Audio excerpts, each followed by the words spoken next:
Fracaso de Trump en Venezuela. Trump's failure in Venezuela. More and more signs are emerging of a colossal miscalculation by Trump in Venezuela. Despite President Trump's explicit desire to personally take control of Venezuela and its valuable resources, the streets in Venezuela so far appear completely calm. Vice President Delcy Rodriguez assumed the presidency without any issues, and the Venezuelan armed forces remain loyal to the government. Meanwhile, US media outlets appear surprised, or rather, astonished, by the continuity of the Bolivarian revolution, despite the attacks and Maduro's abduction. A pesar de los ataques y el secuestro de Maduro. Por el momento presenciamos en Venezuela. At the moment, we are witnessing a spectacular failure of Trump in Venezuela. Good evening, good afternoon, and good morning. From Berlin, Germany, we begin talk number 314, or rather broadcast number 314, of Demolishing Myths Talks. Thank you very much for joining us, and please remember to help us out with a thumbs up against censorship. Joining us on the other side of the screen, and the other side of the European continent, from Madrid, Spain, is our dear Fernando Moragón. Fernando, how's everything over there? El querido Fernando Moragón. Fernando, ¿qué tal todo por ahí? Well, let's see, I'm very anxious, very scared about what's happening. And I'm not talking about Trump. I mean that tomorrow the temperatures are going to drop with a high of 41 degrees Fahrenheit and lows of 25 degrees. I can't even remember what 25 degrees below zero feels like anymore. And I'm getting old. That's just how it is. And I've always been sensitive to the cold, so these things really affect me. It's just not right, my chronic pharyngitis and all that. Anyway, very worried. As for Donald Trump, well, it's not that he's unimportant. He is. But, as I keep saying, and you say it too, a few of us crazy ones say it, right?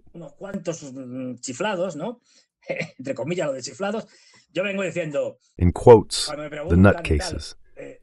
I've been saying when people ask me and so on, for over a month now, with all these dates and everything, that 2026 is going to be a worse year from the point of view of wars and from any other point of view. There will be more wars than in 2025. Well, it's as if Trump had heard me. They told him, hey, Fernando Moragón says this, let's attack Venezuela. Well, that was on the 3rd, right? January 3rd. But that's wrong. To start stirring things up, I mean, kicking off the year on a high note, right?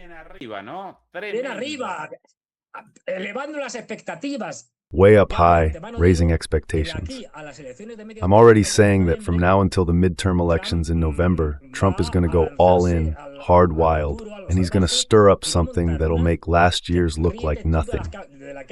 Last year will seem like a joke, child's play. In fact, look, since he's in a hurry, he's already said, come on, first, let's kidnap President Nicolas Maduro. He's already kidnapped him. I mean, the kidnapping is fresh, and now he's saying, but what's going on with Greenland? What are those Danes doing not giving me Greenland? And just yesterday, he was already saying too, well, not just him, but his circle, Elon Musk, for example, that they were threatening Colombia, saying it was either silver or lead, the bullet they were going to put in Petro's head.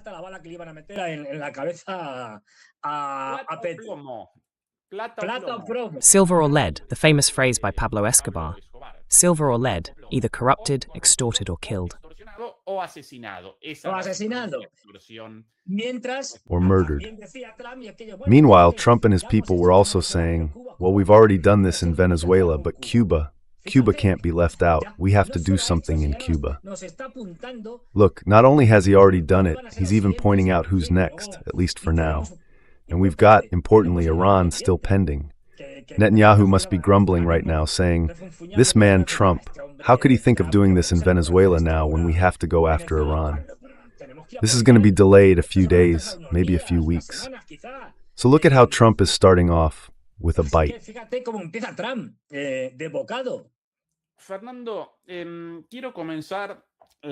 Fernando, I want to start the conversation.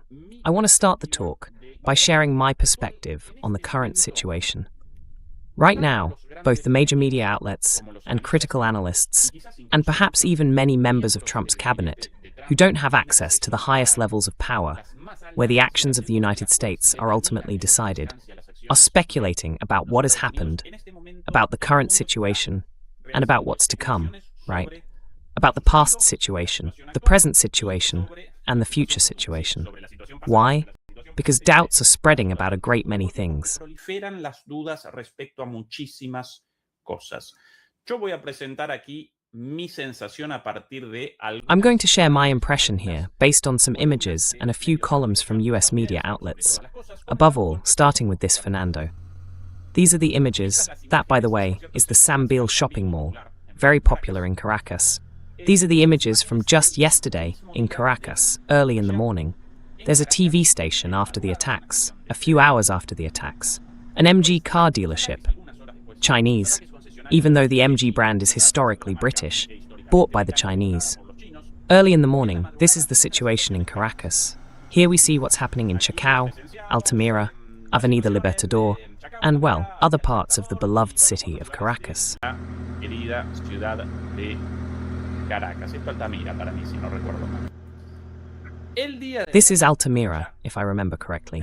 Yesterday, Chacao, Altamira, Chacaito. This is Avenida Libertador. 5 protests in the streets. In fact, all the protests recorded up to today have been in support of the government. The popular uprisings against Maduro's government, predicted in the war simulations carried out by the US armed forces before these attacks, according to US media themselves, well, all those simulations foresaw street protests, the overthrow of the government and its allies, chaos and disorder. That was the situation yesterday.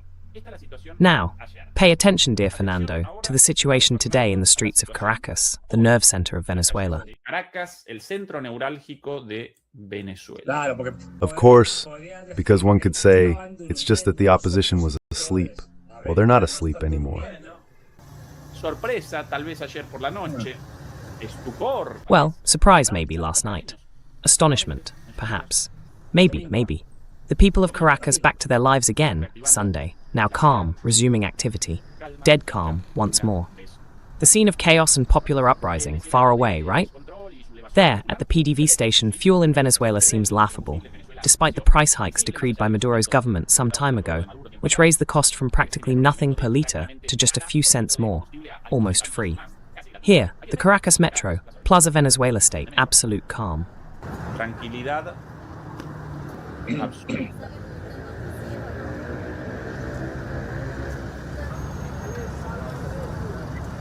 Metrobús funcionando perfectamente, sin ningún problema. Metrobus working perfectly, without any problems. There are people in line. A Metrobus, by the way, I didn't remember this because it was many years ago. Chinese, that bus. Back then, of course, it wasn't. Now there's a Chinese presence. Well, the shop curtains are closed, naturally, because it's Sunday. All right. This is the situation in Venezuela. Here, on the other hand, Fernando, the front page of the Wall Street Journal, live right now. Here, images of the destruction, but I want this one, the original front page, visible there, right? Yes, perfectly. Good. The main headline, above all else, surprise, astonishment. The interim leader of Venezuela is a hardline socialist like Maduro. Es una socialista de línea dura como Maduro. Delcy Rodríguez es conocida como una operadora política, alguien que Trump dijo. Delcy Rodríguez is known as a political operator, someone who, according to Trump, is willing to do whatever it takes to make Venezuela great again. A surprise here, on the front page of the Wall Street Journal. In the article, an analysis of the situation. First, about Delcy Rodríguez, the new leader of Venezuela, a hardline socialist like Maduro. In his Saturday press conference, Trump stated that Rodríguez had a long conversation with Marco Rubio and that she agreed to do whatever the United States needed. Ella accedió a hacer lo que Estados Unidos necesitara. Creo que fue bastante amable, pero realmente no tiene. I think she was quite polite, but she really doesn't have any other choice. Essentially, she's willing to do whatever we consider necessary to make Venezuela great again. She's very straightforward. Hours later, however, after Donald Trump's press conference, Delcy Rodríguez adopted a radically different tone and criticized the United States for its attack on Venezuelan military facilities, while Special Forces soldiers captured Maduro and took him to the United States. She demanded that the United States return Maduro, calling him the legitimate president of Venezuela. We will never again be slaves. We will never again be a colony of any empire, she said, surrounded by senior officials from Maduro's government. Dijo, rodeada de altos funcionarios del gobierno de Maduro, estamos listos para defender a Venezuela. We are ready to defend Venezuela. We presented this yesterday here on Vida. Words from Delcy Rodriguez. And a bit more about the surprise of the Wall Street Journal and the US media regarding the situation and the decision, at least in Donald Trump's desire to personally take charge of Venezuela's destiny from now on, appearing to be in control of Venezuela. Those were his exact words in yesterday's speech. Well, a rather strange kind of control. Here's more from the Wall Street Journal. After Maduro's departure, Trump takes on the risks of governing Venezuela. The administration is rushing to establish an interim government, even as resistance from Maduro's allies heightens fears of instability. Aumenta los temores de inestabilidad.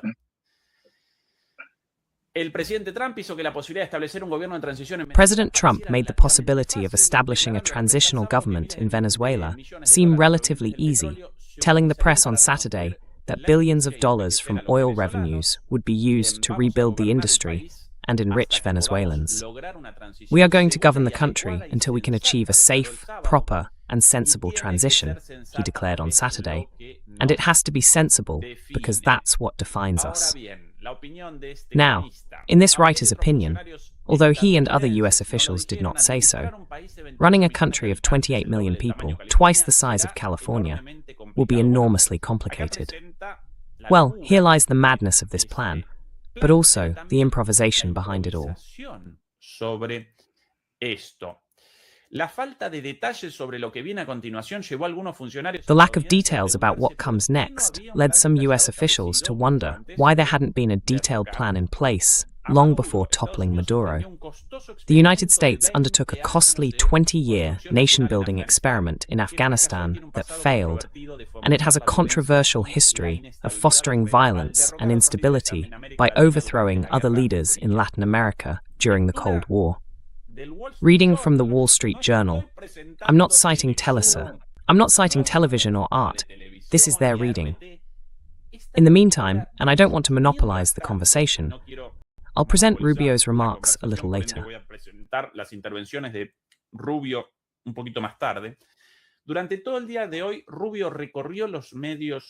Throughout the entire day today, Rubio went around US media outlets, answering questions very nervously, without arguments, overwhelmed by journalists, and above all, in a very improvised manner, as if trying to come up with responses not only for the reporters, but more importantly, for Trump's government audience, for Trump's electorate. Why did we start the attack? How does this serve the interests of the United States? What do we want for the future? But he really seemed very nervous and couldn't even answer what we might witness tomorrow in Caracas and in Venezuela after this operation.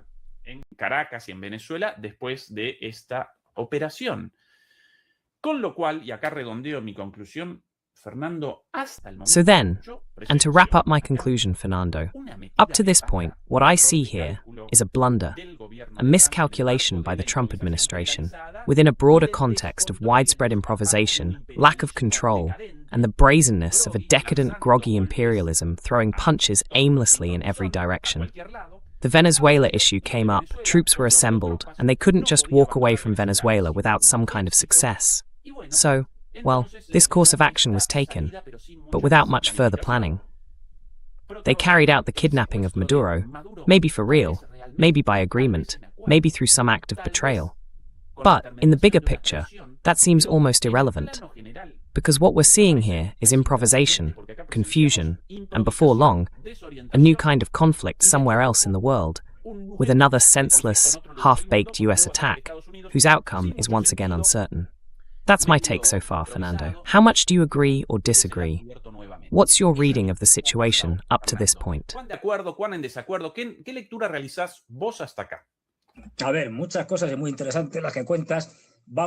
Let's see, you're saying a lot of very interesting things. Let's start with the Wall Street Journal by giving the Wall Street Journal a couple of slaps. That headline that says, Delcy is a hardline socialist, as if they had just found out yesterday. That's pure pretense. I mean, come on, they're not that dumb. Of course, since Delcy Rodriguez supposedly has no political background, just arrived at the vice presidency yesterday, and before that was foreign minister, a staunch Chavista. I mean, this is part of the misinformation, the deception that Western media constantly engage in. So now the Wall Street Journal comes out saying, oh, she's a hardline socialist, as if they'd just discovered it yesterday, simply because they need to sell a certain narrative. Obviously, they know who Delcy Rodriguez is. They know she's been a committed Chavista for a long time, since the Chavez era.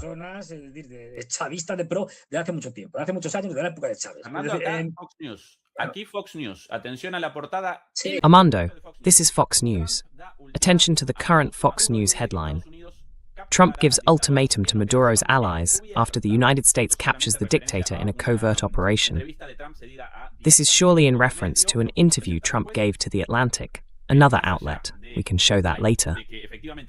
But beyond the fact that the Wall Street Journal is indeed presenting a malicious distortion against Trump, here Fox News, the most pro-Trump outlet of all, is also reporting the news of a Trump ultimatum to the current government still in power in Venezuela.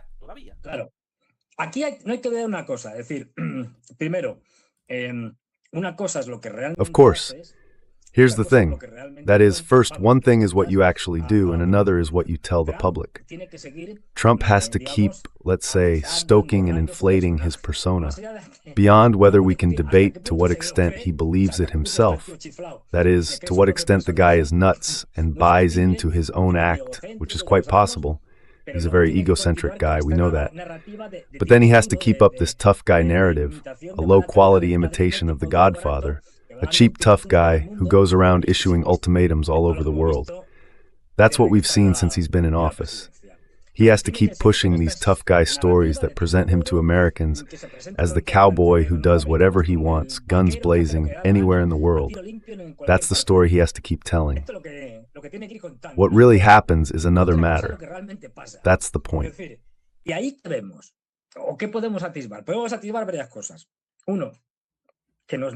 We can sum up several things. First, this isn't something new, that typical U.S. improvisation in foreign policy. This isn't even about Trump. We've been seeing it at least since the Bill Clinton era. That is, without going further back, there's been growing improvisation as the empire, in decline, sees itself closer to its end and therefore feels more urgency to act. As a result, it reflects less, plans less, and indeed that urgency leads it to improvise more and more. That's clear. Then there's another issue, what you mentioned about Marco Rubio, and that's the tremendous internal conflict Trump faces within his own administration, which, far from being a homogeneous group, is one constantly at odds. That, in turn, heightens the contradictions.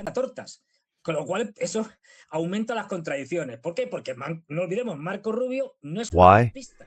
Because let's not forget, Marco Rubio is not a Trumpist. They put him there because they probably forced Trump to include at least one non-Trumpist Republican, and so on.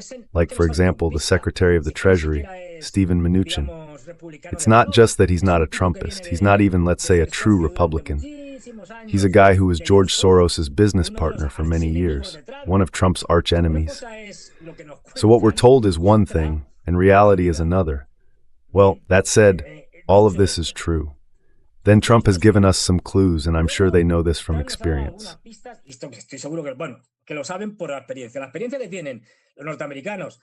The experience Americans have had, at least since the time of Bush Jr., with the invasions of Iraq, Afghanistan, and so on, is that you can't trust the opposition, whatever their position, of any country that's in exile. Because they'll tell you, just like they did in Iraq, no, Saddam Hussein has no support in his country. Don't worry. As soon as we arrive, the Iraqis will flood the streets cheering and shouting, "Long live the United States!" They staged theatrical scenes in front of a hotel so it would be well filmed, toppling Saddam Hussein's statue. But that was about it.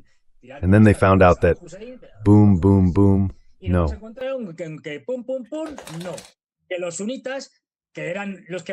The Sunnis, who were the ones in power, were against it and started the Shiites too. But anyway, let's not get into that mess. In other words, they launched an insurgency that made life miserable for the Americans. So it seems they've learned not to trust what exiled opposition groups tell you, because they'll spin you stories that make Hollywood look tame.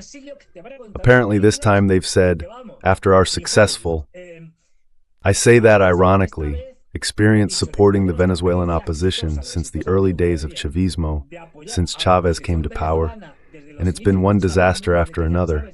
We're not buying it this time.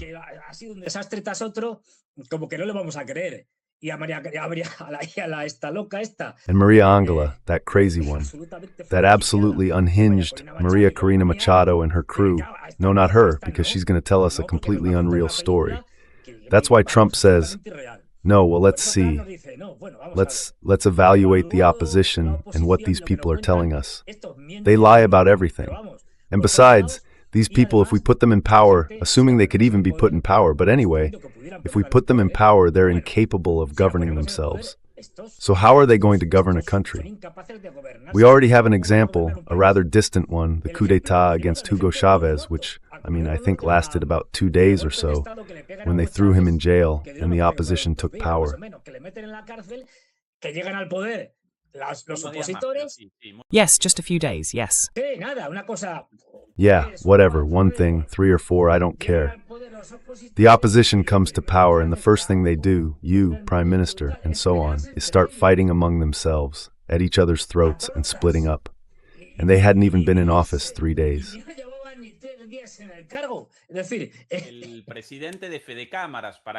The president of Fede Cámaras, on top of that, the head of the Venezuelan Employers Association. Fede Cámaras, the most important business leader in Venezuela, appointed as president, and from there he began his inaugural speech. The assembly is suspended, the Supreme Court is suspended, all powers are suspended. Well, shortly after, he was suspended himself, and everyone fled.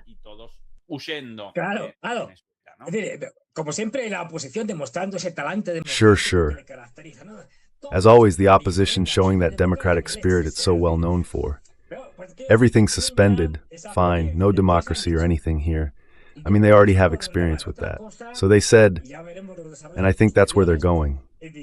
Another thing, and we'll see how it develops later, they said, let's see, trying to put the opposition in, besides being impossible, is undesirable, even if it were possible.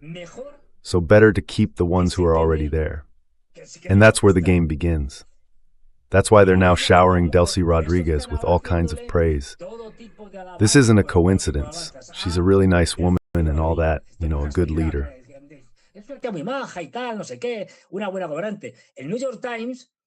The New York Times, which isn't exactly aligned with Trump either, is reporting the following. According to reports, weeks before Saturday's military operation, the Trump administration had already chosen an acceptable candidate to replace Nicolás Maduro, at least temporarily, Vice President Delcy Rodriguez, who had impressed officials with her management of Venezuela's crucial oil industry. Intermediaries persuaded the administration to protect and defend future U.S. energy investments in Venezuela, several senior officials told the New York Times.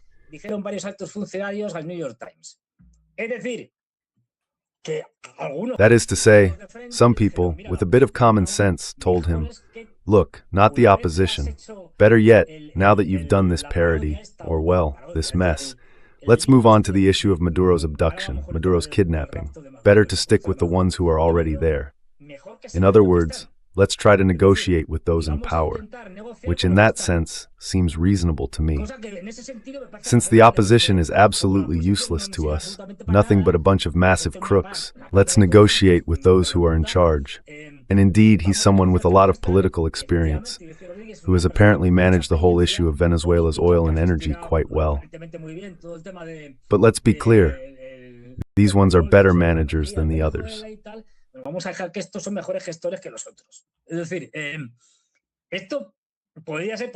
That is to say, this could be perfectly plausible, I'm telling you, given the nonsense from Corina Machado's gang of lunatics and company.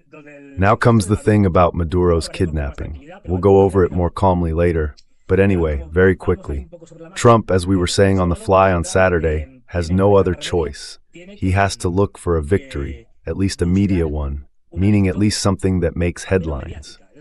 A victory after getting himself into the mess in Venezuela and starting to deploy the fleet of 5,000 men and so on. An enormous operation. Planes, ships. In short, the biggest deployment since the Iraq operation. An enormous thing. Una cosa tremenda. Manteniéndolo durante varios meses, no lo olvidemos. Keeping it up for several months, let's not forget. It's been more about the mineral side, and let's say, presenting as its main achievement. We've taken out 20-some little fishing boats and boarded a couple of unarmed oil tankers and hijacked them. Well, honestly, that's a poor record, isn't it? The next step, regrettable. From Trump's narrative point of view, that there's a drug trafficker and all that, the cartel of the sun, these are the ones responsible for the drugs in the United States. We already know all of that is a complete lie, and a crude one at that. I mean, fine, he has to show some results. Among all the bad options, which one was possibly the least bad? Let's see, invading? No. That's ruled out, because if we invade, we'll mess everything up and end up like in Afghanistan. That's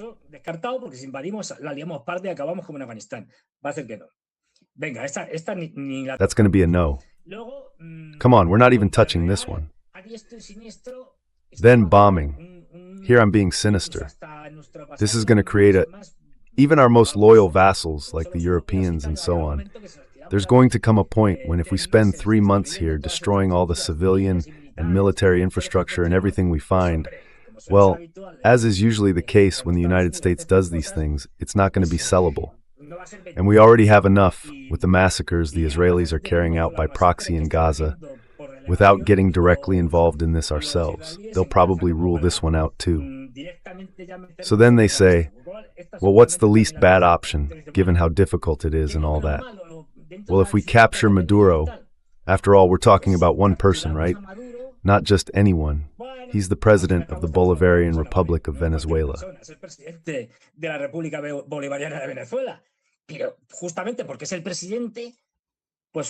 But precisely because he's the president, it's like a kind of Noriega operation in Panama 2.0.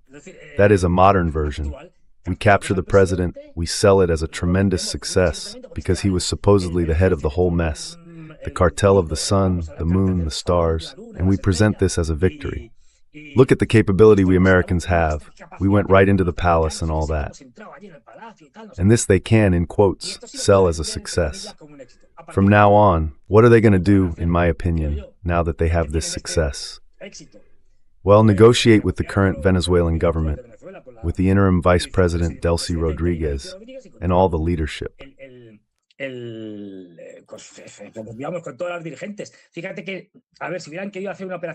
Look, if they had wanted to carry out a decapitation operation in the Iranian style, like the Israelis did, whether successfully or not, they wouldn't have just gone after Maduro. They would have gone after Rodriguez's inner circle. They would have gone after Diosdado Cabello, meaning they would have gone after all the top leaders of Chavismo, full force. I mean, come on. Where are their houses? Where could they be?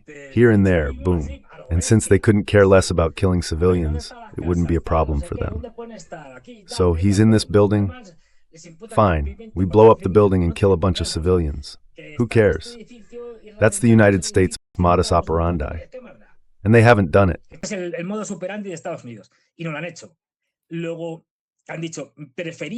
Then they said, it's preferable to negotiate with those who can handle this in a reasonable way, because the opposition can't manage anything, and besides they're not going to rise up or go out, because that's normal. If the Americans attack Venezuela, what is Venezuela going to do, among many things? Well, impose a curfew, as is done everywhere. In other words, this is nothing new. So for the opposition, it will be much harder to go out and take up arms, assuming they could, which I don't think they can, because they're very cowardly. Well, then we'll negotiate with them. Hence Trump's praise for Delcy Rodriguez and company. Hence that call that apparently took place between Marco Rubio and Delcy Rodriguez. We're going to start negotiating with these people, and from there, we'll look for an arrangement that suits both sides, so to speak. And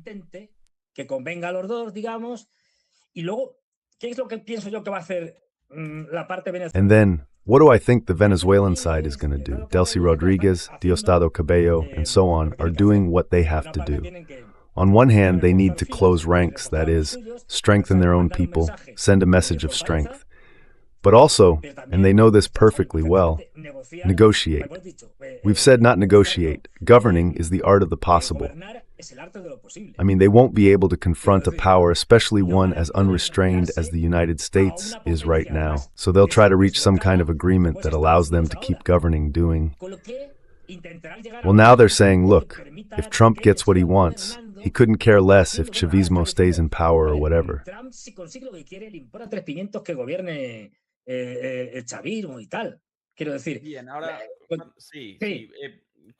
I mean, well now, yes.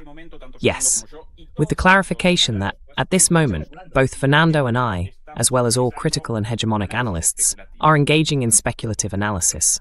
Your 2 points are undoubtedly well-founded. The pursuit of success and the pursuit of negotiations with the current government, right? Those are the main points. I would respond as follows.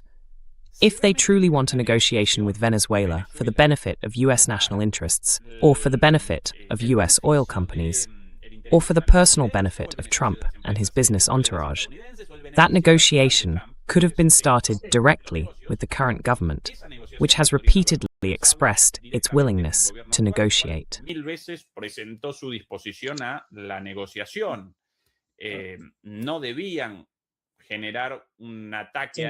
They didn't necessarily have to launch an airstrike or kidnap Maduro to start negotiations.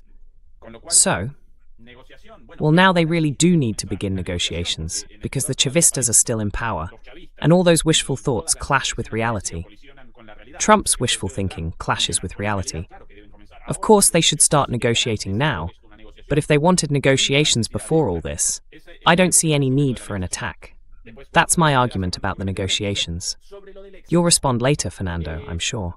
As for success, well, fine. Trump wants successes because of his weakness. Beyond Trump's bluster, this is a weak government.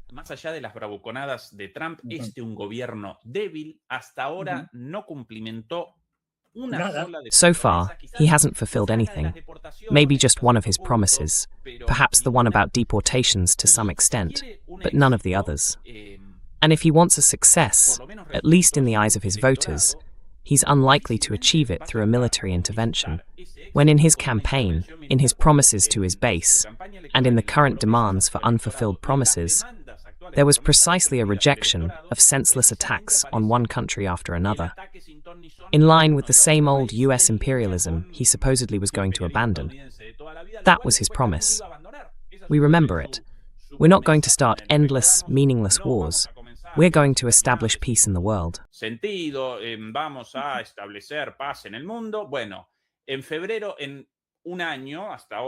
Well, in February, after just a year in office, the attacks on Somalia began.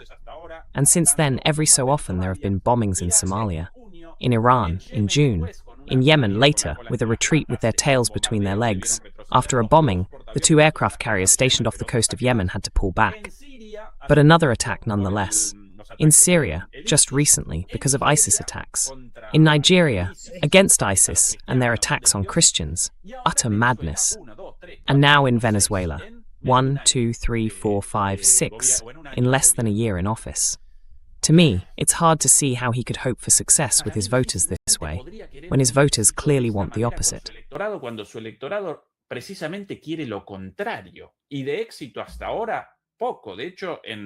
And as for success, so far, not much. In fact, in the speeches by both Trump and Marco Rubio on television, rather than boasting about achievements, they're presenting things to their electorate. Why did we start this? Not because we want democracy in Venezuela, well maybe that too, but because this is going to help us, Americans. But they present it in such an unfounded way that it really can't be very convincing. So if they want a success, is it a sought-after success? Fernando, for me, not so much. Well,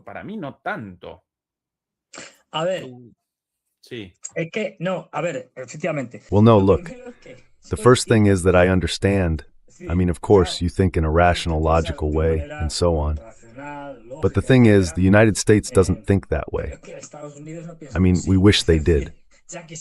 You have to try to get inside though it's hard, the heads of these people.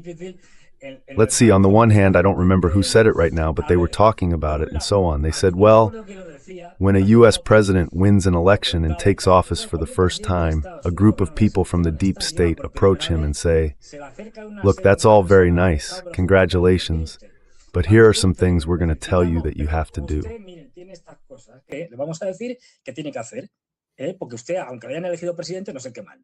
Because you, even if you've been elected president, are not the one in charge. That's to start with. I mean, Trump does have power, but he doesn't have the ultimate power. The ultimate power belongs to others. That is ultimately, and those people, they've told him, look, another thing is that you might carry it out in the clumsiest way possible. But these are the ones who've told him, you'll see, Mr. Larachine and company, all of them, right? We've got a lot of problems. We've got the problem with the Chinese who are going to beat us everywhere. Tenemos el problema de los chinos, que nos van a ganar por todos lados. Tenemos el problema de que el petróleo. The problem we have is that oil and gas are not going to run out in the United States, but they will in the world as a whole. We're already on a downward curve that could more or less be sustained with small or stagnant growth thanks to shale oil and gas, but that's coming to an end. So we need control over energy resources and strategic minerals, and something has to be done about it. In other words, this is being said regardless of whether Trump were the greatest pacifist in the world, which he isn't. I already said it when he was elected for his first term. So let's see.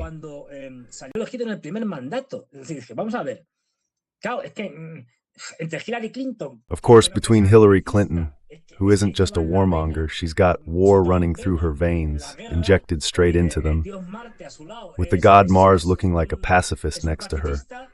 And this guy, well, Trump didn't start any wars during his first term for two reasons. Because he was more focused on the internal sabotage he was facing, which took up most of his time, and because it just so happened that at that moment there weren't, let's say, any wars that were strictly necessary for the United States. And some of the wars, as has been shown, like the one in Syria, it was clear that it no longer made much sense, and that's why he wanted to pull out. But it's not that he was a pacifist. He's a warmonger like any other president. Let's not kid ourselves. I mean, it's one thing what he sells. He can sell all the smoke he wants and say he's going to Mars. Fine, but no.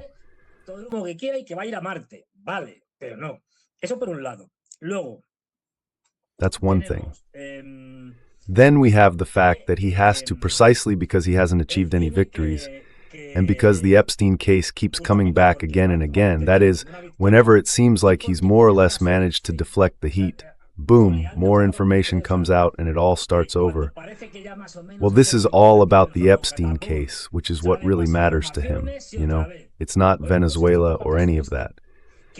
And then look at how that deep state, and he himself too, it's not that they're against it, far from it. They've told him, resources, resources, and more resources. That's why the first thing he does when he arrives, in an absolutely clumsy way, these things should be done, not said, he just blurts it out. I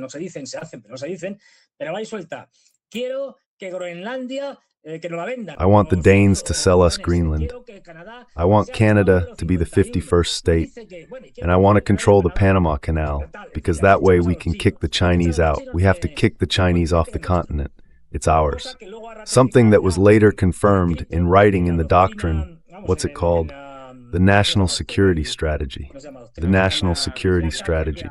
The Monroe Doctrine is a wonderful thing. We're going to create a Monroe Doctrine 2.0 and make America for Americans, because they have resources. They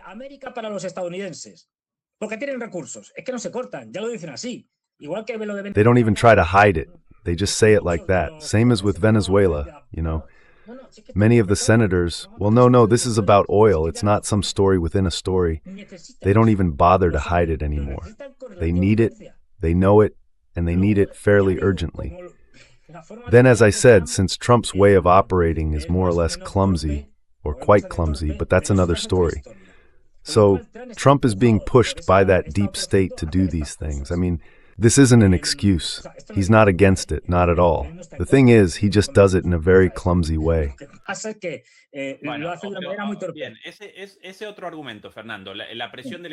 That other argument, Fernando, the pressure from the deep state, I'll take that one.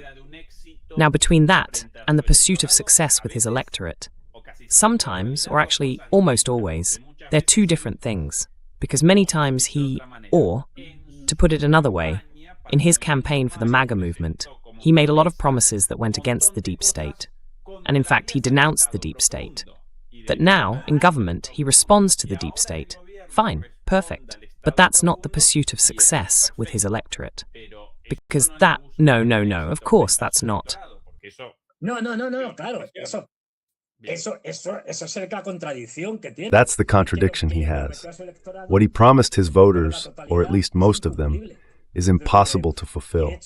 And in fact, he makes false moves that are immediately discredited. I'm going to declassify everything about Epstein and so on. And then he does a declassification that everyone, upon seeing it, says, but you're not telling us anything we didn't already know. You've declassified what we already knew. No, declassify what's still classified. Or that last declassification, which was laughable because everything was blacked out. Via document dated such and such, all blacked out, and then the signature. What is this? A joke. He's been constantly burdened by the Epstein case, and part of his foreign policy is connected to it, in the sense that he has to deflect attention, shift the focus elsewhere.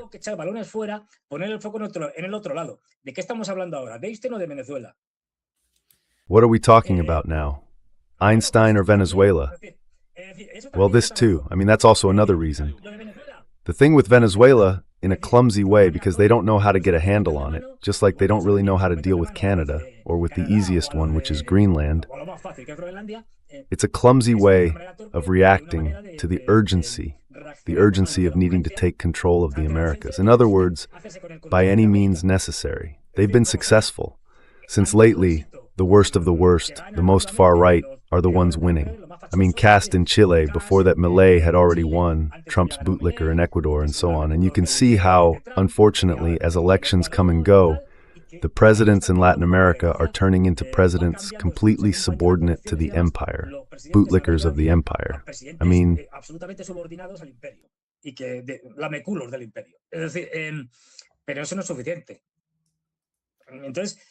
But that's not enough. So they have that sense of urgency. All right, here are some of the things that were said to wrap this up. Some of the things Trump said throughout the day today, some of them just a little while ago. This to Fox News just a short while ago. They warn Maduro's allies to surrender or cooperate after the US capture. President Donald Trump sent a message to Nicolás Maduro's allies in Venezuela. They must surrender or play the game. Says Fox News senior correspondent Benjamin Hall. Hall appeared on Fox News on Sunday and noted that Trump said he had a call with Maduro just a week before Saturday's attack in Caracas. Trump claimed he had given Maduro an ultimatum demanding his surrender and that Maduro was unwilling.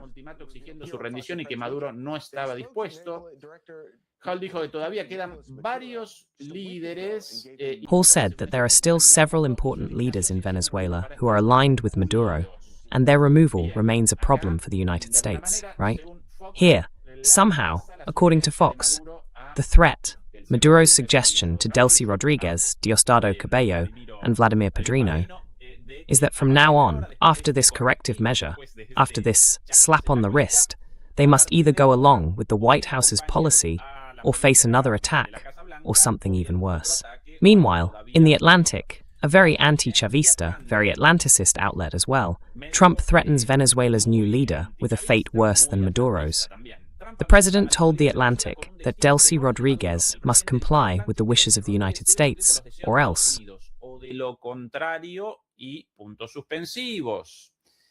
In a phone interview this morning, President Trump issued a veiled threat against the new Venezuelan leader, stating that if she doesn't do the right thing, she will pay a very high price, probably higher than Maduro's.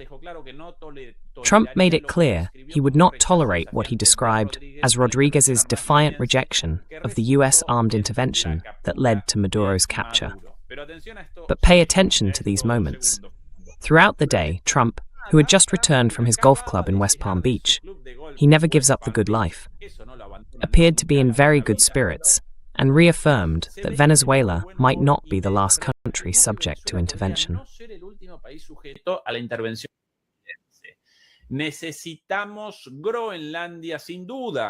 We need Greenland, no doubt, he said, describing the island, part of Denmark, a NATO ally.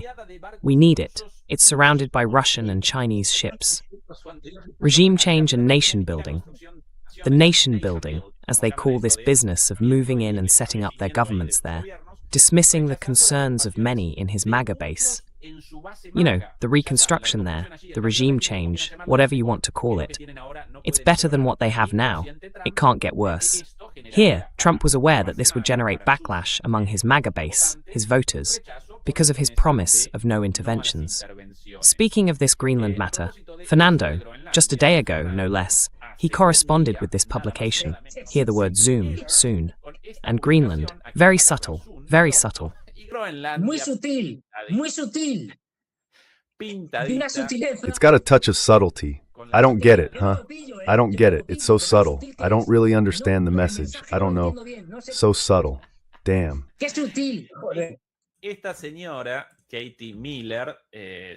This lady, Katie Miller, yes, a young woman born in 91, in her early 30s.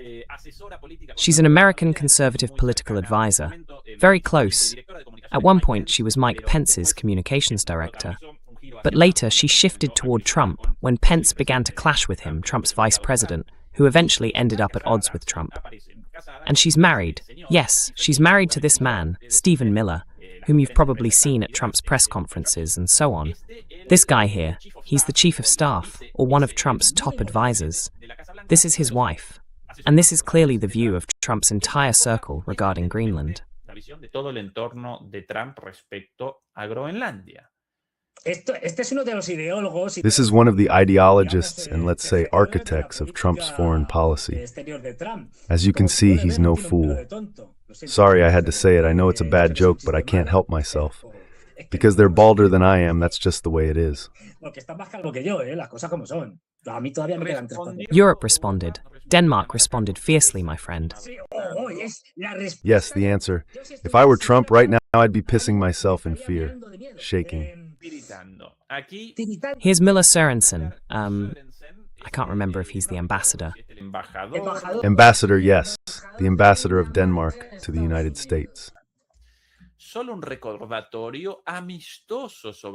Just a friendly reminder about the United States and the Kingdom of Denmark. We are close allies and must continue working together as such. The security of the United States is also the security of Greenland and Denmark. Greenland is already part of NATO. The Kingdom of Denmark and the United States work together to ensure security in the Arctic.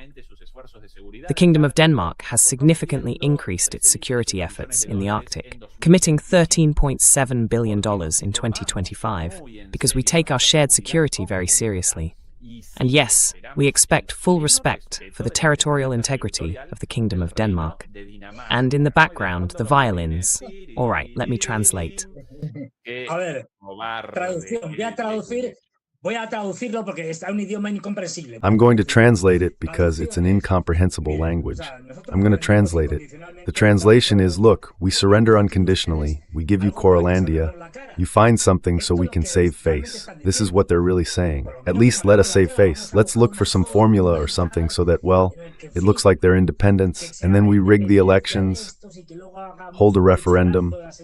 And as for autonomy, the separatists, well, in the end, we'll see how we get rid of them. We commit electoral fraud, and it comes out that they join the United States. But let's save face.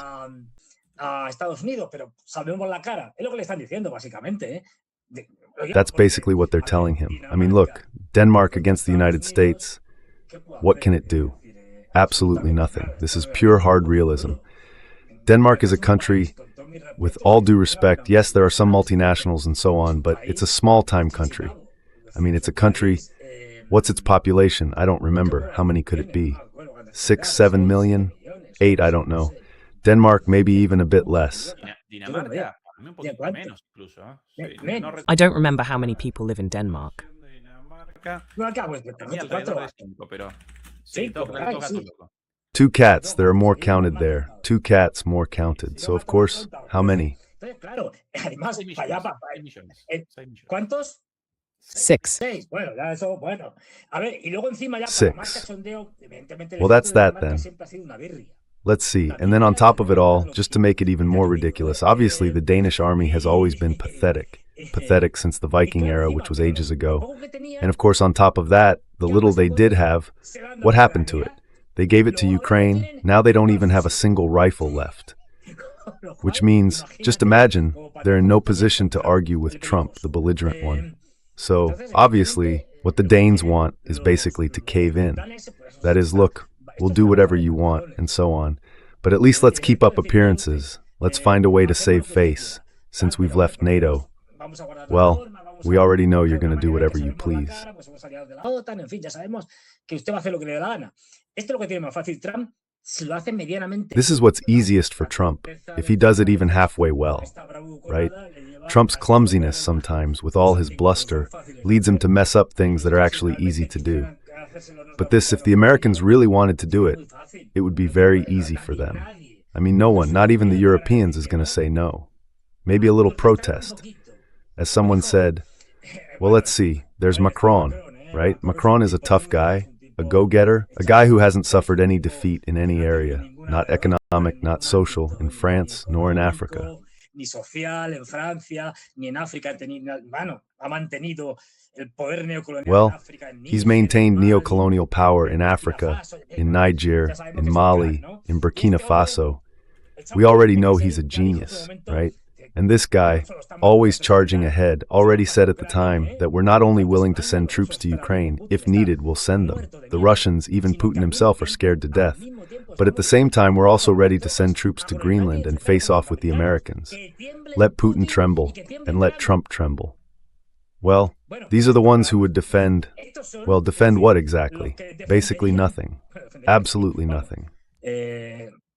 Nada, es decir, cero patatero. O sea, con lo cual esto si quieren se lo pueden quedar sin ningún I mean, so problema. basically these guys, if they want, can keep it without any problem. But, as we were saying before, the whole Venezuela thing isn't even over yet. And the guy's already saying, let's see what's going on with Greenland. We had that on hold, I'm going to reactivate it. That's it. But anyway, the Danes, who on top of that, don't really benefit from Greenland because even though it has lots of resources and all that, Denmark doesn't really have the capacity. And let's not forget that with Greenland, the Danes are actually losing money right now. They're putting money in, I don't remember how much, and they're getting practically nothing out of it. The thing about Greenland, I think the population of Greenland is around 50-some thousand people, 57,000 or so. It would be as simple as Trump showing up and finding it a bargain. Let's see, how many are there? 57,000. $1 million for each of them. $1 millón para cada uno de ellos. Ya está, comprado. Y todos iban a decirle que sí. That's it, bought. And everyone was going to say yes to him. Let's not kid ourselves. I mean, the Greenland thing is really easy for him. The only thing that could mess it up is his clumsiness, his bragging, and all those traits that do him no favors. Regarding, by the way, the Venezuela issue, what he's doing I'd forgotten. What Trump is doing by saying that he's going to find out that Ciro Rodriguez and company and all that, well, he's doing something as old as, pardon the word, peeing, urinating, taking a leak, relieving oneself. I say that for YouTube, so YouTube can pick whichever term it wants. Anyway, the stick and the carrot, it's textbook. That is, on one hand, he comes out saying, you're going to see what happens. I'm done with Maduro. I'll have him kidnapped. I'll kill everyone here. I'll bomb everything that can be bombed and so on.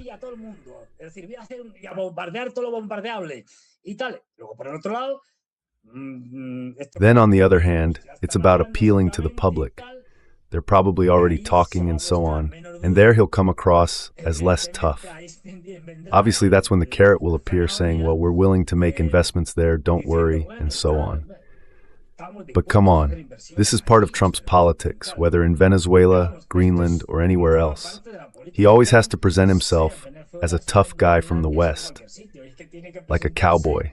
with both guns blazing in every direction. Well, to us this seems completely absurd, but in the United States, at least to a segment of the population, it's convincing, because they're the same way. And let's not forget we're talking about the United States, a country where everyone carries guns.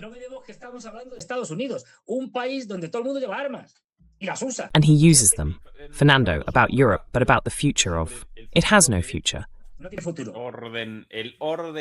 The international order based on, it's just that they said Europe, and it came out instinctively. Europe, has no future. Let's move on.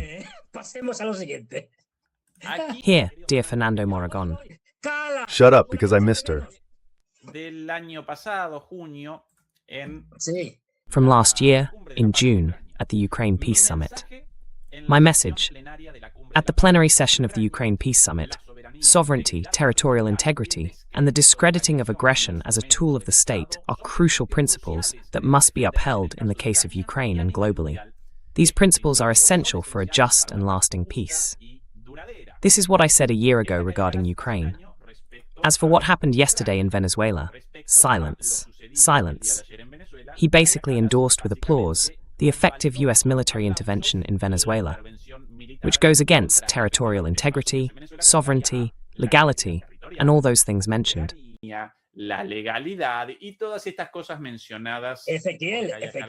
Ezequiel, I can't believe it. Are you telling me that the European Union has a completely contradictory policy depending on who's in charge? I really can't believe it. Unbelievable.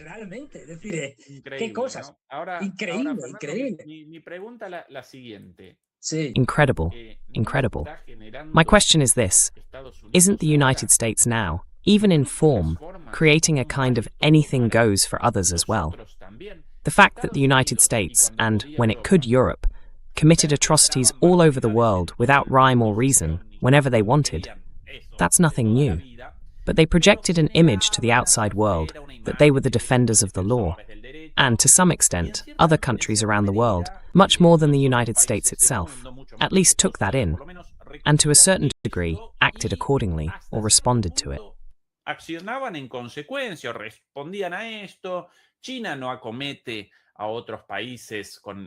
China doesn't attack other countries through interventions or invasions.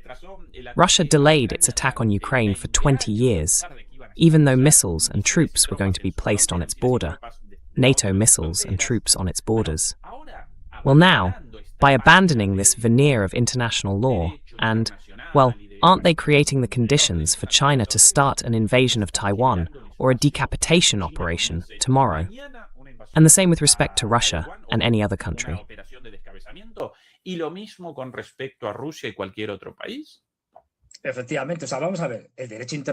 Indeed. Let's see. International law and the United Nations are in ruins. In other words, they've been thrown into the trash bin of history. Well, functioning is a way of speaking, let's say, administratively.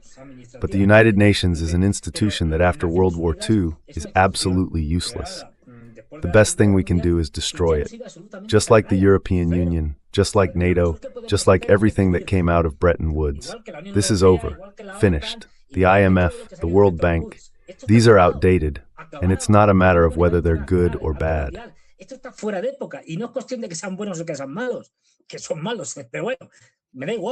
They're bad, but whatever, I don't care.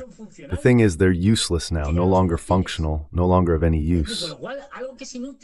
So something that's useless, well, it doesn't matter whether it's good or bad if it doesn't work. What's the point of having a car, a Formula One that used to go really fast, if now it's so broken it doesn't even run? I just don't care.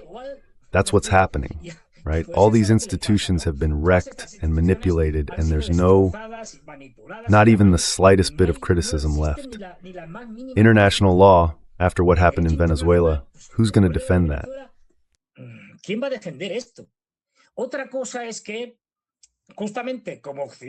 Another thing is that, precisely because the West, led by the United States, is basically tearing itself apart, dismantling everything in a brutal way, of course Russia and China present themselves as the defenders of what the West is destroying, as, let's say, a framework for coexistence which, while not ideal, is still better than the law of the jungle, which is what the Westerners are defending.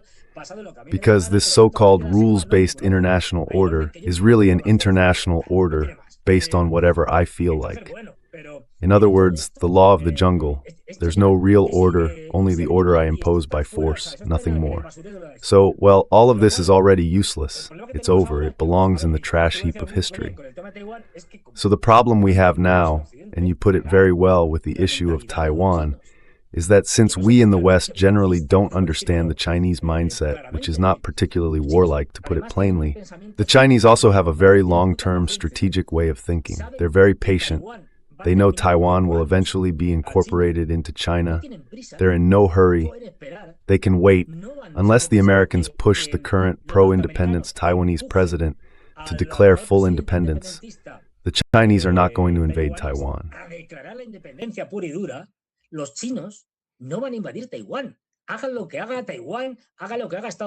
Whatever Taiwan does, whatever the United States does, only in that case. China has no intention of invading Taiwan. Let that be very clear. Another thing is that obviously they have to show strength to the Americans, because the Americans are showing it. The United States and company are showing strength every day, sending ships up and down in the South China Sea, in the Taiwan Strait, in the North China Sea, in the Sea of... what's it called? I can't remember now. Well, in the north of China and so on. They're doing all sorts of things and setting up bases in the Philippines, as if there were no tomorrow. Well, of course, they have to show muscle, and one way to show muscle is what they were doing just now, for 4 days.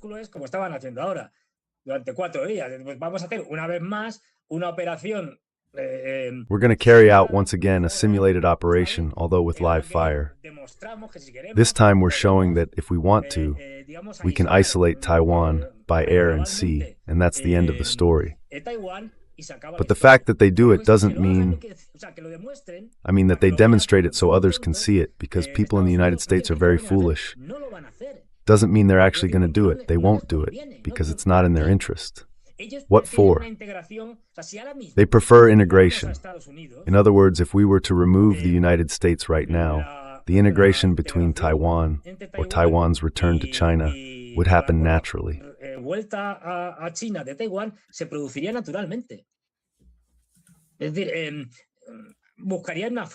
That is, they would look for a formula that suited both sides and would be peaceful. It's the Americans who are seeking confrontation, not the Taiwanese, not even the pro-independence ones. Even if many say we're going to be independent, this and that, they all see themselves as Chinese. Taiwan's investments in China are enormous. In other words, they wouldn't have major problems. These are the stories that Western media keep selling us, day in and day out, telling us that China is going to invade Taiwan. They've been saying for 20 years that this is going to happen. That is...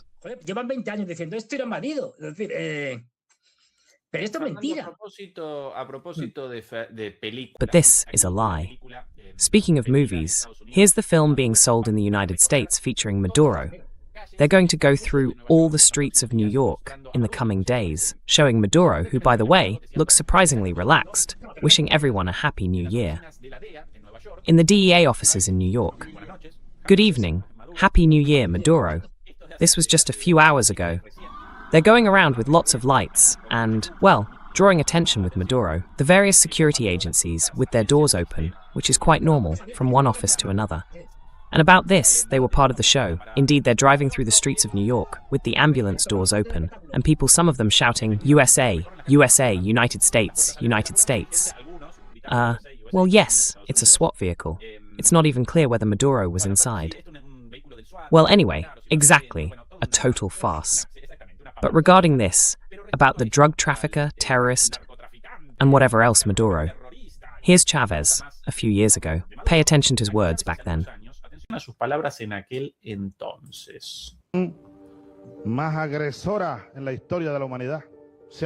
most aggressive in the history of humanity. They dared to drop atomic bombs on defenseless cities. There are Hiroshima and Nagasaki. What is that?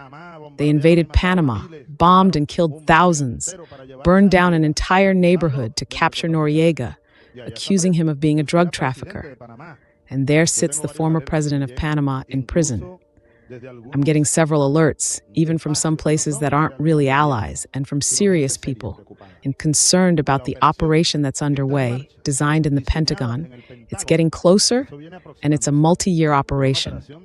Several years ago, someone told me, they're going to end up accusing you of being a drug trafficker. You, directly. You, Chavez. It's not that the government supports it or allows it. No. They're going to try to apply the Noriega formula to you. Te van a tratar de aplicar la fórmula Noriega. Es uno de los planes que en Estados Unidos se ha venido. It's one of the plans that has been developing in the United States. They're looking for a way to link Chavez directly to drug trafficking. And then anything goes against a drug trafficker who happens to be a president. A trip to any country in the world, and a commando unit arrives and takes him away. This is the United States we're talking about.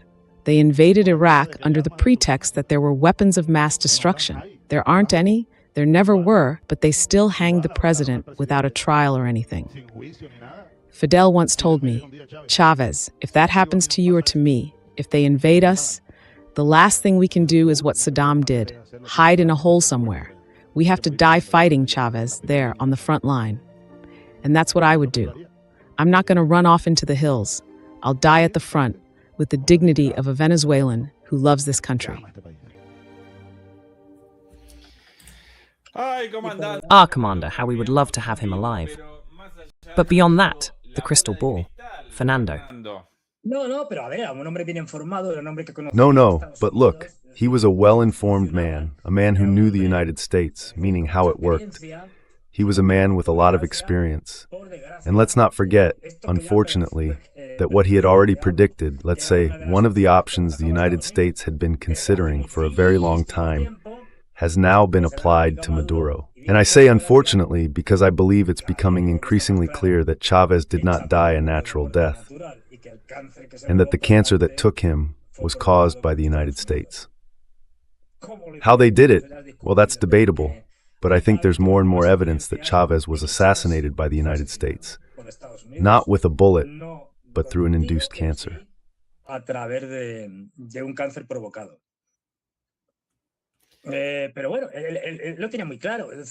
Well, anyway, he's very clear about it.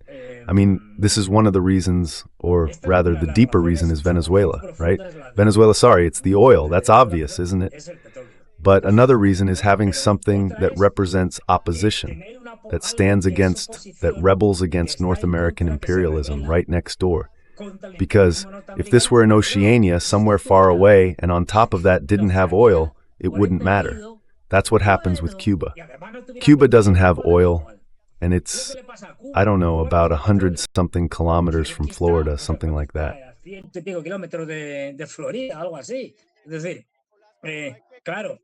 That is to say, of course, you can't allow something that's defiant toward the United States, that criticizes imperialism, and that sides with us.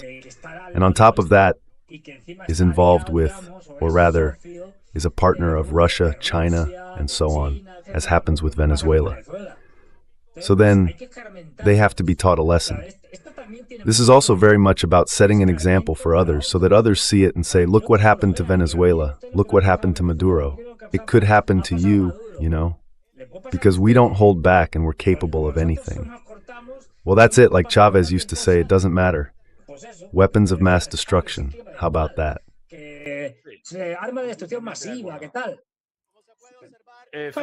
Fernando, there are finally people out on the streets in Venezuela, but not against. Are they opposition supporters? Are they opposition? No, for heaven's sake. For heaven's sake. Well, speaking of Cuba, dear Fernando, but Maria Corina Machado hasn't gone there. She who is such a brave woman, Nobel Prize in hand, ready to stand in front of the tanks if necessary and all that, saying, here I am, and we're going to confront the terrible and evil dictatorship of Chavismo. She hasn't gone.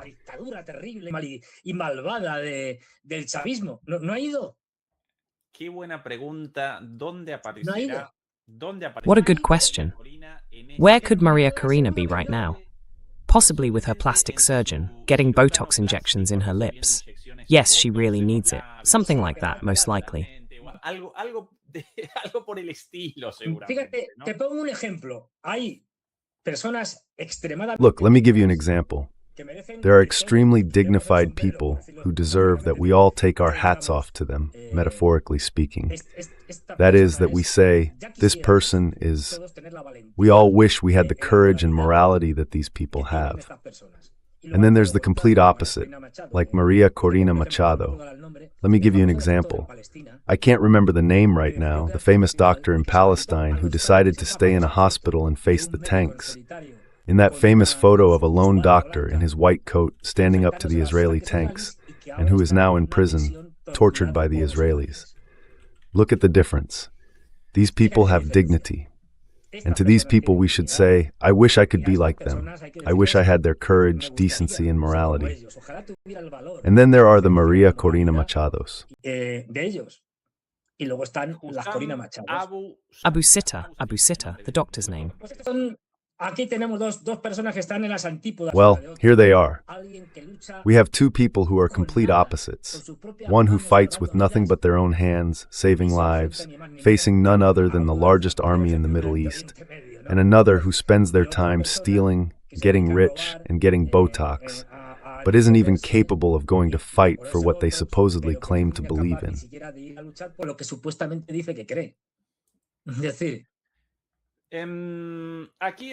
That is to say, here are some of Marco Rubio's appearances during his tour of US media. Truly quite a media blitz from Marco Rubio today. Off-key, nervous. Here comes a question, pay attention. All of this, unfortunately, for now without Spanish translation, without Spanish dubbing. So I'll be doing the translations in our new format. Fernando, this is the format. Yes, tremendous, spectacular. In our reactions on Patreon, on our Patreon channel, where we present everything we can't show here, we present it on Patreon. A lot of people in these very first days, since the beginning, it's only been 3 or 4 days since we launched our Patreon channel, have already subscribed. So join us there, on Patreon. Tomorrow, Fernando will have our second reaction about the terminal phase of Zionism. Quite interesting. The first one was about Sir Viking and Russian military doctrine. La primera sobre Surovikin y la doctrina militar rusa. Karaganov, la primera de Karaganov. Karaganov's first statement. And he's announcing many things that, unfortunately, we were talking about yesterday when I briefly joined the fantastic show you and Juan Antonio Aguilar did. We also talked about it in the morning and so on. And this is very important, and people need to know it. That's why what Karaganov says is important for people to see, not because of us, but because of Karaganov, who's not exactly my next-door neighbor. He's someone with a lot of influence in the Kremlin. Well, what the Americans are doing, every time they commit an outrage like the one in Venezuela and so on, brings us closer to a nuclear war.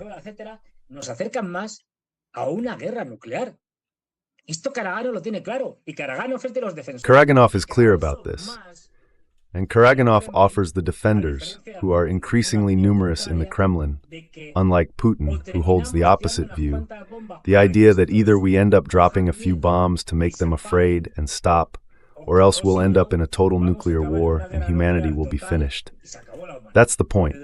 Every time the United States commits an outrage of this kind, the message it sends to the whole world is that the only way to prevent the United States from attacking you is to have nuclear weapons. That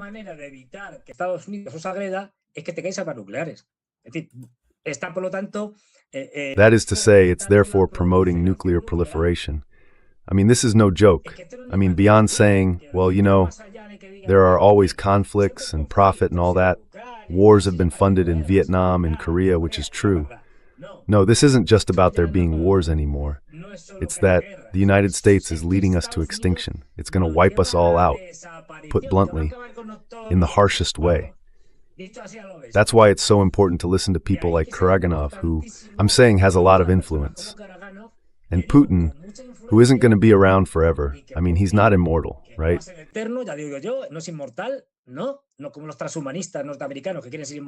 Not like the North American transhumanists who want to be immortal.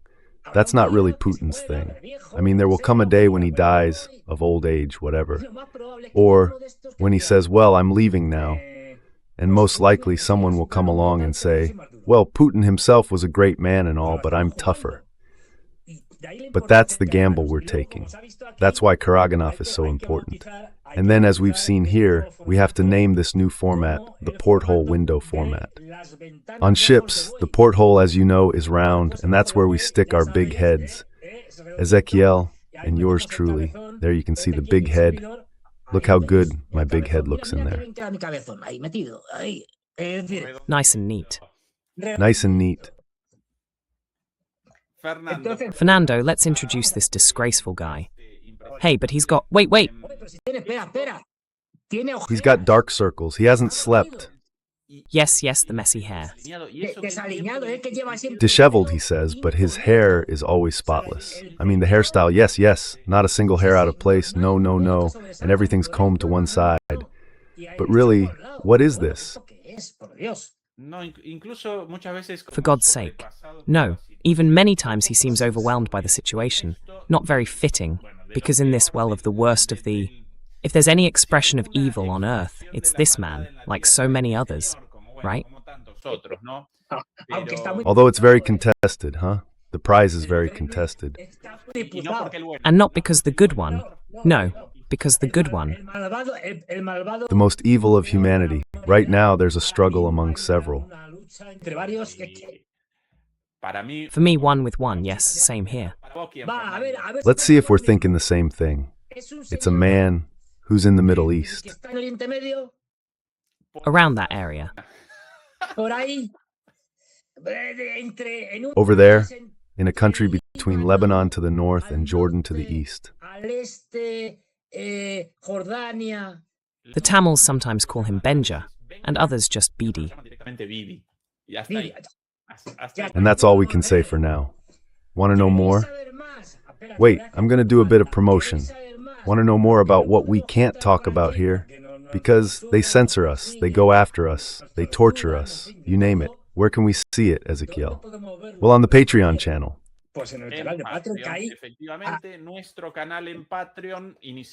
Indeed, our Patreon channel, launched just a very short time ago, 3 or 4 days, with reactions, analyses, and commentary on things that can't be shown here. We post them there every week.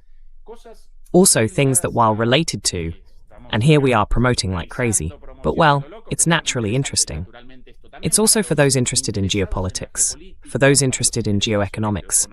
There we present what we can't show here, and not only about day-to-day matters, as we might do here on Demoliendo Mitos on YouTube, but topics that go a bit further.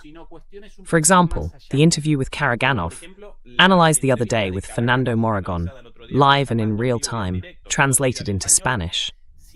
If someone starts going through our Patreon archive, they'll find treasures that are almost timeless, in a joking sense, but still. Things that are just as relevant to geopolitics yesterday as they are today and tomorrow. Deeper issues than the day-to-day, right?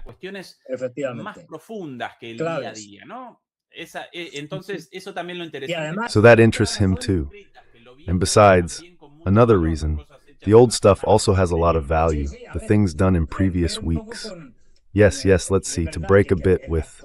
And it's true that current events are frantic, moving at an incredible speed, and we have to keep reporting what happens day by day, hour by hour.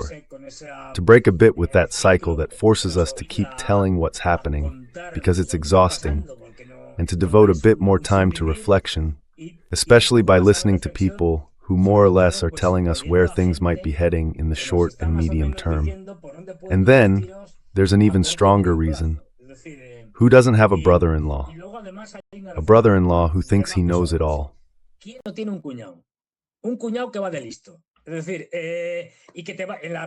mean, for example, now at this party, Christmas Eve, Christmas whatever, and you have to put up with your brother-in-law. And the brother-in-law starts going on, because I defend Putin, this and that. Then you say, let's see, do you know what Karaganov thinks? And the guy's like, Kara what? What do you mean, Kara what? Karaganov. You're useless, a guy who doesn't even know who Karaganov is. Well, I'm not even going to tell you what Karaganov says, because I can see you're deeply ignorant. And of course, you walk away with that satisfaction of having crushed your brother-in-law. That's priceless. That's priceless.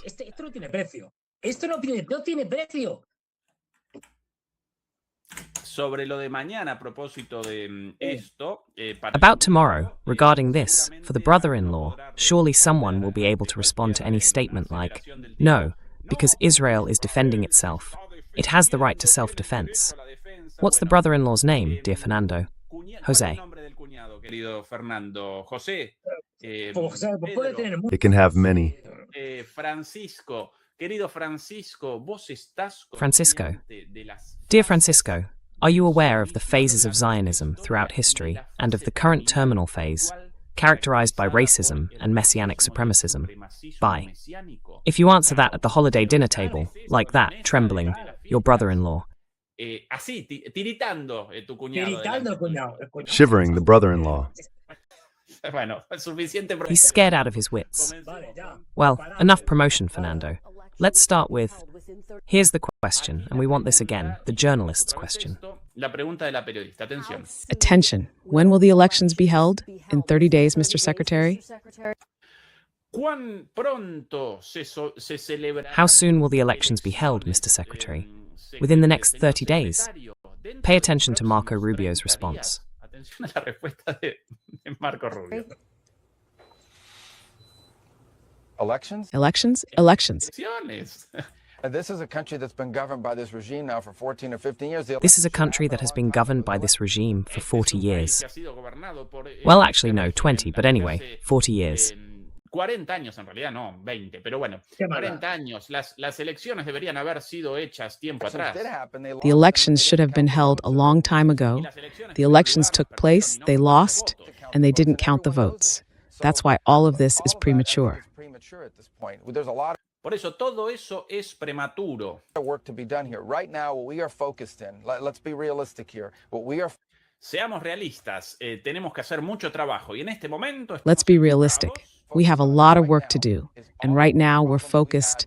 When Maduro was there, we still have those problems in terms of them needing to The focus is now on all the problems we had when Maduro was in power. Todos esos problemas los seguimos teniendo. be addressed. We still have all those We give people an problems. opportunity to address those challenges and those problems. Les vamos a dar a las personas una oportunidad. We're going to give people a chance to respond to those problems and challenges. And until those problems are resolved by the people who were in power before Maduro's departure and those who are in power now, we will continue with the oil quarantine.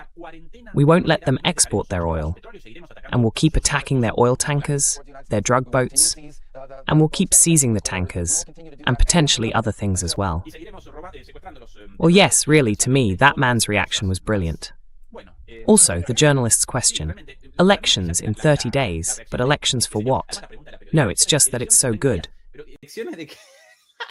No, es que lo bueno es que está Marco Rubio así medio al principio. So there's Marco Rubio like that, at first kind of out of it, half asleep. You can tell he hasn't slept and all that. And then he says elections in 15 days and 30 days. And he's like, what? What's this crazy woman saying? Elections? No, the Chavistas will win again. Is she stupid? Elections? What's she talking about? Insane. And then no, but then he keeps going. The speech is just glorious. Then he goes on, no, because there already were elections. There already were elections. And the Chavistas lost and all that. Because they didn't even count the votes. If they didn't count the votes, how do you know the Chavistas lost? Either they counted them, or they didn't. But anyway, what nonsense. It's all just, whatever, constant contradictions. Nothing matters anymore. Like you were saying, no, 40 years. But he could just as well have said 80 years, 150 years of Chavismo, 200 before he was even born or, whatever. His distant ancestors had already started it. If the elections already took place, and supposedly the government lost, then they should want not Maria Corina Machado, but Edmundo. I can't even remember his name anymore. Edmundo Dantes? No, that's someone else. Edmundo, I can't even remember. Gonzalez. Some insignificant little nobody. No one even remembers. But they don't want him as president either. No, you have to understand they're useless. Of course, if they don't want elections, it's because they don't want them. That's why Marco Rubio jumps up, wakes up, leaps to his feet and says, "Elections, what's this fool talking about? Come on now, no elections. If we hold them, the Chavistas will win. And if we rig them and the opposition wins, that's even worse." Of course. Here, about Cuba, they consulted him a little while later. Mr. Secretary. Is the Cuban government the next target of this administration? Straight questions now. Where will the next invasion be, sir? Marco, cuéntanos. Marco, tell us. Is a huge problem. Yeah. Well, the Cuban government is a big problem. The Cuban government is a huge problem. First of all, So is that a yes? Cuba, but So that's it. Yes, Mr. Rubio. Yes, I think they're in a lot of trouble. yes, I'm not going to Sí, creo que están en muchos problemas. talk to you about what our future steps are going to be and our policies are going to be right now. I'm not going to tell you now what we're going to do in the future, but I don't think it's any mystery that we're not big fans of Trump, who, by the way, were helping Maduro, and all his personal security was Cuban. Well, possible attack on Cuba too. Why not? On the way back, in passing.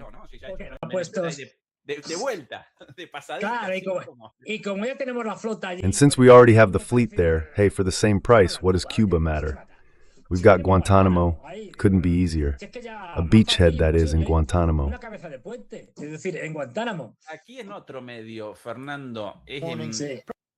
Here, on another outlet, Fernando. This is on ABC. Yes, pay attention to this. On another outlet, also worth noting, pay attention. Thank you very much for this morning's interview, Mr. Rubio, a few hours ago.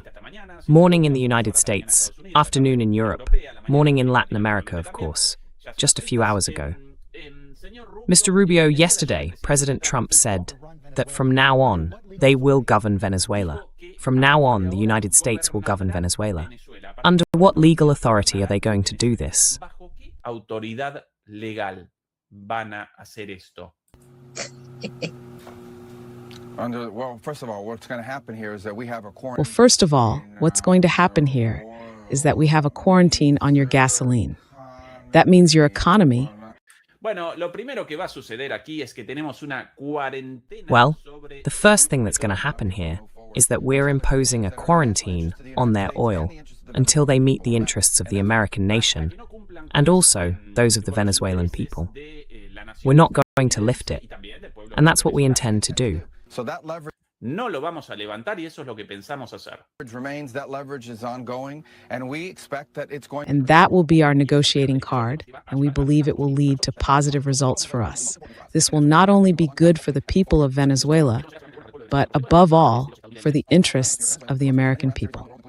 is no longer sending us drug gangs, is no longer sending us drug boats. Y los venezolanos que son amigos de los iraníes, And the Venezuelans, who are friends with the Iranians and Hezbollah, will no longer send us more drugs, will no longer send more narco boats, will no longer send more criminals to the United States. It will no longer be a paradise for the transit of drugs coming from Colombia to the United States. no será más un paraíso para el paso de las drogas provenientes de Colombia hacia Estados And Unidos. obviously, we want a better future for the people of Venezuela. We want them to have an oil industry where the wealth goes to the people, not to a handful of corrupt individuals and stolen by, pirates all over the world. Y queremos lo And we want the best for Venezuela. We want a good government, and for them to prosper, and not for Venezuela's riches to be stolen by pirates. Exactly that they not be stolen by pirates. Que no sean robadas por piratas. By other pirates, not by us. Claro, por lo de ellos quieren. Of course, because that's what they want. We want the wealth not to be stolen by pirates, but to go to Venezuelans, Venezuelan wealth. That's what we're aiming for. Vamos a lo que estamos buscando. Atención ahora. Now pay attention to the journalist. Déjeme hacerle la pregunta otra vez. ¿Cuál es la autoridad? Let me ask you the question again. What is the legal authority to govern Venezuela, as President Trump said? Well, I explained to you what our goals are and how we're going to Bueno, le expliqué. Well, I just explained what our objectives are. have court orders. Y sobre nuestra autoridad legal, sobre la cuarentena. And about our legal authority regarding the oil quarantine. We get orders. We have ships sanctioned by us, and those are orders from US courts. Well, Fernando, the legal authority comes up with a bunch of nonsense about what they want, what they don't want, the national interest. And then the journalist says, well, is that the legal authority for all that? Well, the orders from US courts. Bueno, las órdenes de las cortes estadounidenses. ¿Cuál es la autoridad legal? What is the legal authority? Well, once upon a time in the Paleolithic era, when humans were just starting to evolve and all that. And then there's also the famous story of Little Red Riding Hood and the wolf. So we're just wandering around here. But yes, I think Mr. Narco Rubio is quite right. What is the legal authority? Ours. He's just sitting there half asleep. You can tell he's out of it.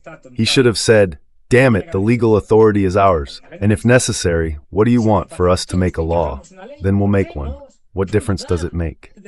In other words, we are the law. We are the divine embodiment of the law on earth. There you go. I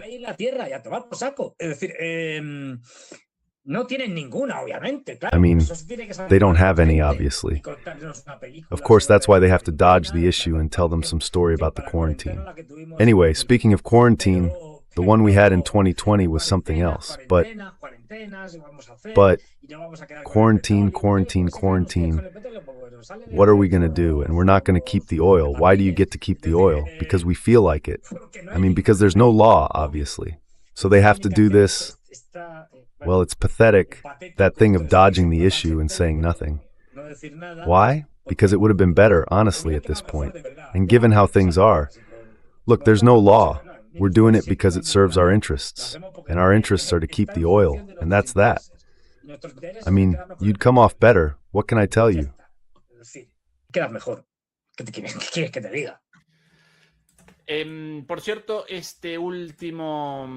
By the way, this last excerpt comes courtesy of our sister channel on Telegram, Wars and Geopolitics.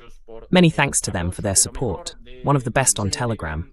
For anyone looking for real-time information and analysis on geopolitics, practically speaking, Wars and Geopolitics is highly recommended. As for the closing, Fernando, sometimes, since these pathetic people cause second-hand embarrassment and put on a show, for me, well, next time, I've been disappointed.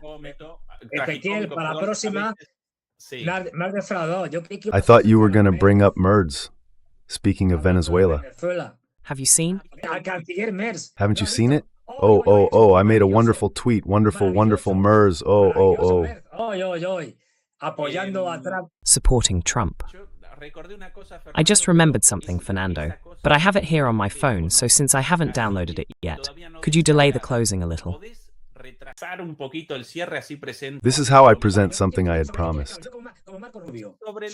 Alright, what do you want me to talk about? Me, like Marco Rubio, about whatever you want, about paths from now on toward disaster. Paths. Me, as always, playing the party pooper, what's coming back. I mean, I'd love to be wrong, I'd be delighted to be wrong, because, after all, as a human being, it benefits me, at least in that regard. The thing is, we're going to have a very tough year. Let's not forget the general context we're in. Obviously, there are differences between regions and countries, and so on.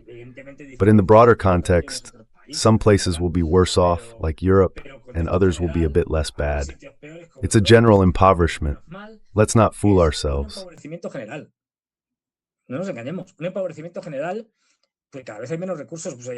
A general impoverishment because there are fewer and fewer essential resources. And this is key. The hoarding of these scarce resources by global entities is brutal. In other words, to make it clear, if I use up 1 barrel of oil a day in energy, counting in energy terms what a barrel of oil produces for showering, heating, and so on, let's say these people use thousands a day, tens of thousands. And this is what causes inequality. The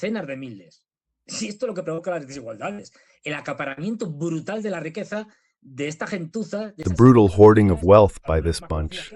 These oligarchies, some more well-known than others, some more in the shadows, by Mr. Leo Max, Mr. Bezos, Mr. Sam Altman, for example, well-known leaders of the big tech companies, Mr. Bill Gates, Mr. Zuckerberg. These people waste energy, and that can be translated into material goods or anything else. They hoard it in such a way that they present us with a false dilemma. What is that false dilemma? That there is scarcity caused by the depletion of energy and minerals on Earth. which is true, but that could be perfectly managed if there weren't a minority that hoards so brutally. And since they want to keep that privilege of massive hoarding, what are they doing and where are they taking us? Acopio brutal, ¿qué es lo que están haciendo? ¿Y a dónde nos están llevando? Pues nos están llevando ni más ni menos. Well, they're taking us there, plain and simple. Some call it eco-fascism, others call it techno-fascism. It's not incompatible. To totalitarian regimes where they will impose their will by force, but not only by force, through social engineering and certain methods such as digital IDs, national digital currencies, and so on. They're going to take us there, though they'll give us our drug. This time the drug will be, for example, virtual reality, where we'll have an hour or two a day to immerse ourselves in an unreal world in which we'll live fantastically. This is horrifying, and this is where they want to take us. And what's worse, this is where they're already taking us.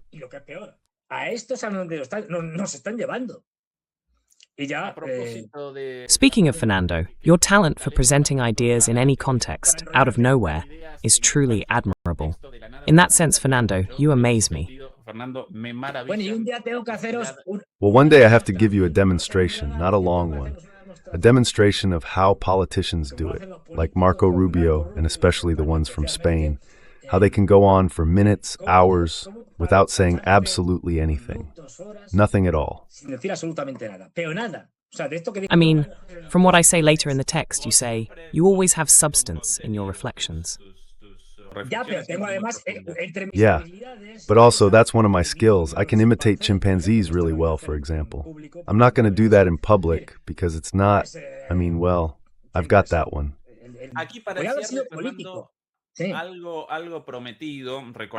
Care has been political, something promised. You'll remember that, in the context of Western decline and the even more pressing European decline, you described the garbage heaps in the streets of Madrid, the traffic disaster. Here in Germany, more and more people are begging on the streets. And one of our conversation topics, some time ago, was the rats here in the city of Berlin, everywhere in the parks. And I had mentioned the promise of a video.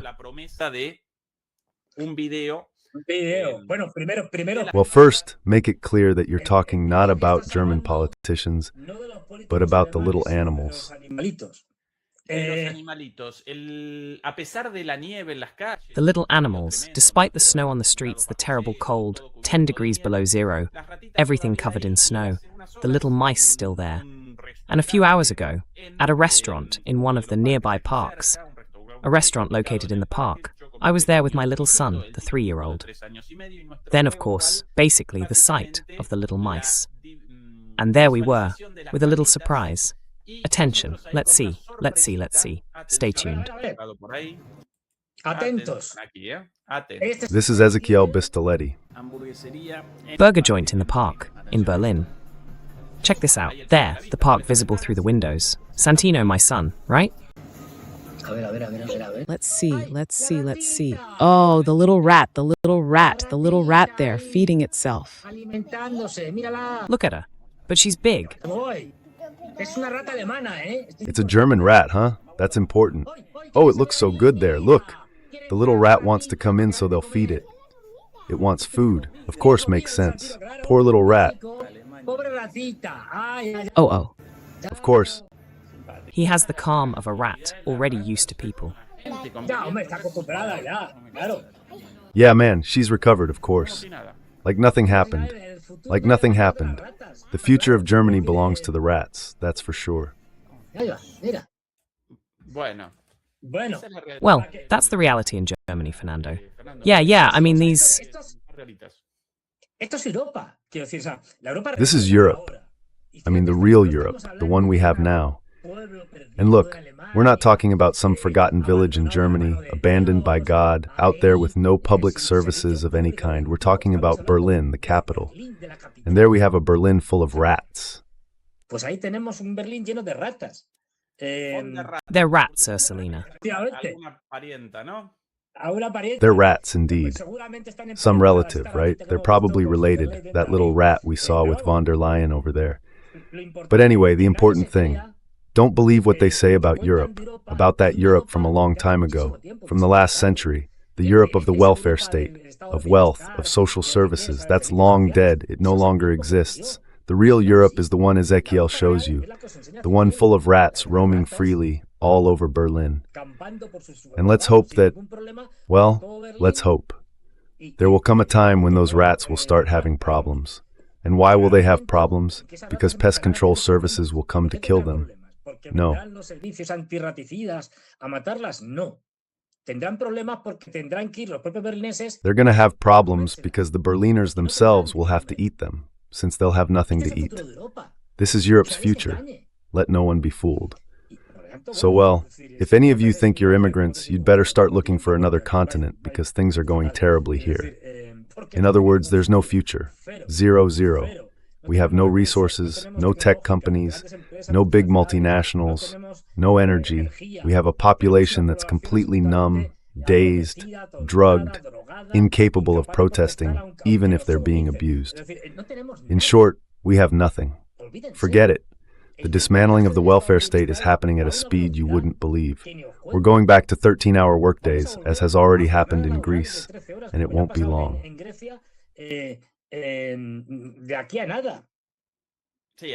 Yes, here in Germany, the 1 p.m. one has been established. Fernando Moragón. They've already established it too. Of course, that means, watch out, we're going back to the 19th century, and children from the age of 7 will also be able to work, meaning they'll be brutally exploited. This is the future of Europe.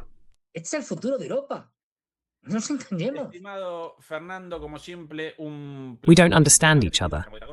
On Patreon, where we post everything we can't show here, we upload it there, to Patreon.